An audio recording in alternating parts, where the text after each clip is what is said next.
Foz e sentir a necessidade das pessoas verem a câmera, acho que consigo. E faz uma coisa que eu estou muito tempo.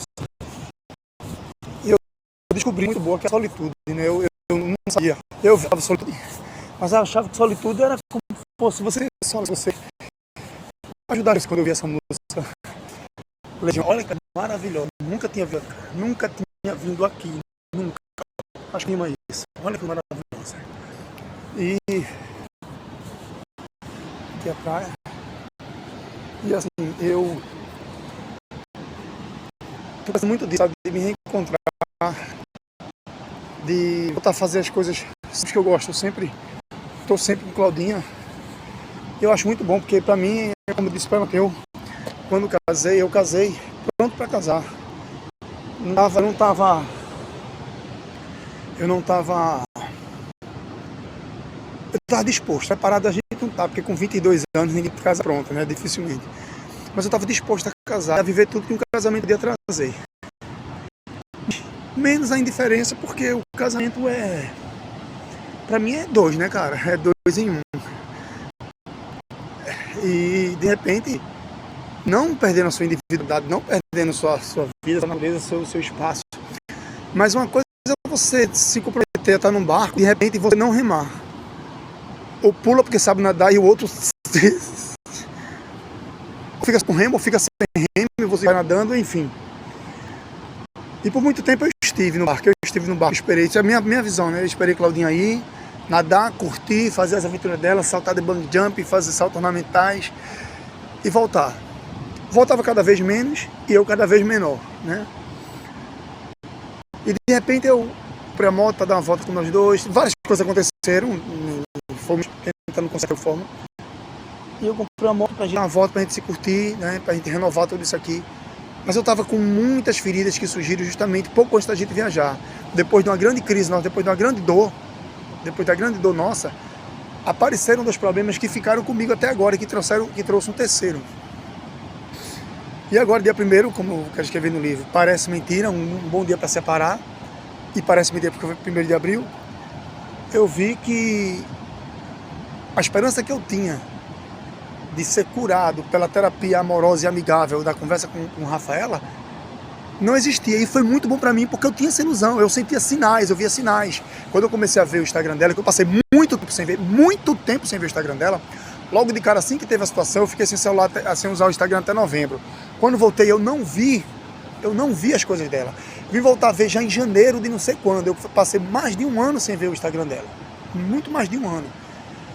E voltei para ver como é que estava, para ver se estava curado. E o que eu vi foi uma pessoa que estava bem, parece que tinha sofrido muito, que tinha se reconciliado com a vida. Mas eu via sinais como se fosse assim. Eu saí dessa, não sinto mais nada por ele, mas não tinha ódio, não tinha raiva. E às vezes, por coincidência, eu postei uma música de Bob Marley, sei lá, foi alguma coisa desse tipo, e pouco depois ela postava. Então eu achei que tinha tipo uma tentativa de comunicação para dizer, tô bem, tô ligado, eu tô vendo o que tu estás fazendo, sabe? Aí eu postei uma coisa, ela postou parecida. Então começou a ter, o que eu achava era um tipo de sinalização de que, tipo assim, eu tô vendo. Eu sonhei com uma vez que ela disse que nós amamos muito vocês. Da outra vez eu sonhei que ela dizia, eu acompanho as fotos de vocês e leio seus textos. Vê só, eu fui acreditando que era sinal e de repente eu criei essa expectativa de que não, jamais eu teria mais nada com ela, não queria ter mais nada com ela, mas eu queria ter a amizade da pessoa que melhor me entendeu até então. E de repente, quando acontece aquilo, eu recebo a mensagem, fiz a besteira, besteira não, eu fiz isso, foi um erro, mas foi uma cura pra mim, então destruiu isso. E isso aí, essa dor que veio quando eles ligaram pra avisar a Claudinha, foi o que fez com que destronasse Diogo Vantaus da minha raiva, do meu rancor, e ela desse lugar de cura, porque o que eu via em Vantaus e Diogo, tudo aquilo que mandava por causa do rancor, de uma raiva que eu tenho, que não foi curado, porque foi justamente quando eu vim pra cá, eu descobri a questão da traição, como foi, e não teve nenhum outro fogo para que pudesse queimar aquilo, e teve agora. Então foi uma virada nova na nossa vida, a gente resolveu dar um tempo. E dando esse tempo, a gente foi quando eu comecei a pensar nisso, então eu preciso muito, sabe, de voltar para cá, de estar aqui. Ela precisa do tempo dela. E a minha crítica que eu faço a ela, eu sempre tenho essa crítica a ela, porque ela não cria meios para vivenciar isso. Os meios que ela queria fazer um yoga é uma coisa muito forçada e não é natural, tá ligado? Assim, a referência dela é muito que ela vê, desculpa, em Instagram, mas é o que ela vive fazendo, então ela não vai ter outra referência. Ela não consegue desligar um aparelho e escutar o que o coração dela está dizendo. Ela precisa desligar e escutar o que o coração dela está sinalizando para ela fazer, se é correr, se é caminhar. Quantas vezes eu mandei ela correr, ela não quis correr. É como aquela música lá atrás, em 2020 eu acho, eu ganhei, não, 2020 não. Quando eu tinha 20, 21 anos eu ganhei de Juliana, o CD de Caetano, Prenda Minha. E ele canta a música Carolina, faz: eu bem que mostrei a ela, o tempo passou na janela e só Carolina não viu, só Cláudia Gomes não viu. E eu não estava enganado, bicho. Desculpa, lá atrás eu tinha mostrado, Preta, sai dessa visão que tu... Antes era revista, que tipo de revista ela via? Sempre algo com fofoca, sempre algo que não trazia nada que edificasse ela. Porra, eu não errei, porque 20 e tantos anos depois, Claudinha continua vendo isso na revista digital. É sempre WhatsApp, quer dizer, é sempre Instagram, é sempre TikTok, é sempre mais de mais mentiras, sabe? Que faz com que vende uma ideia e uma cura que não existe. Às vezes a tua intuição, a tua percepção engana. Imagina isso, uma coisa pronta dos outros. Então quando a gente se afasta da gente, ela se afastou dela. Ela nunca foi próxima dela, o que eu acho, porra, é uma crítica, eu tô falando mal dela, eu tô criticando. Mas é porque ela nunca esteve próxima dela mesmo, para poder chegar e se conhecer e saber. Ela foge do sentimento dela. Aquela música de ideologia, aquela frase, eu vou pagar a conta do analista para nunca saber quem eu sou, de Cazuza, em ideologia, eu sempre achei muito a cara dela, ela foge muito de saber quem ela foge muito de se conhecer. E o que acontece?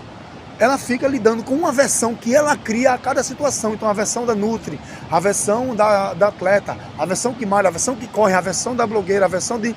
Porra, sempre uma versão e nunca é ela, nunca é ela. E eu fico aqui perdido, tendo que lidar com cada versão que surge dela.